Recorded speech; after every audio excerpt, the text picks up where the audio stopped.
ผู้สมัครรับเลือกตั้งสมาชิกสภาประชาชนแขวงจำปาสักประจำเขตเลือกตั้งเมืองจำปาสักสุดที่หาเริ่มลงเคลื่อนไหวพบปะโฆษณาหาเสียงนำประชาชน2บ้านคือกลุ่มบ้านนาคุ้ยและกลุ่มบ้านกระเติบในทางกลางบรรยากาศที่ทั่วภาคทั่วรัฐและทั่วปวงชนลาวทั้งศาสตร์มีความเบิกบานมวลซืนเพื่อกระเกียมเข้าสู่บันเลือกตั้งระดับศาสตร์ที่จะมาถึงในตอนเช้าของวันที่6กุมภาพันธ์2026นี้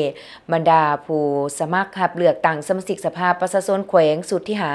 ประจำเขตเลือกตั้งเมืองจำปาสักได้ลงเคลื่อนไหวพบปะและโฆษณาหาเสียงนำประชาชน2บ้านคือบ้านนาคุ้ยกลุ่มหาน้องผำบ้านกระตึบกลุ่ม2น้องเวียนคณะผู้สมัครรับเลือกตั้งสมาชิกสภาประชาชนประจำเขตเลือกตั้งเมืองจำปาสักนำโดยทานวิไลศักดิ์ศูนย์ทรกรรมการพรรคแขวง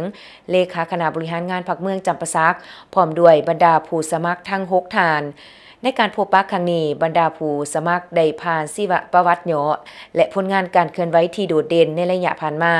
พร้อมทั้งนำเสนอแผนการเคลื่อนไหวและทิศทางในการปฏิบัติหน้าที่การเมืองของตนหากได้รับความไว้วางใจแล้วจากการเลือกตั้งในสภาประชาชนแขวงเพื่อเป็นตัวแทนให้แก่สิทธิและผลประโยชน์ของประชาชนบรรดาเผ่า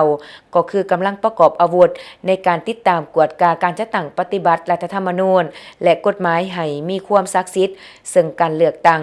จะได้เปิดขึ้นอย่างเป็นทางการพร้อมกันทั่วประเทศในวันที่22กุมภาพันธ์2026นี้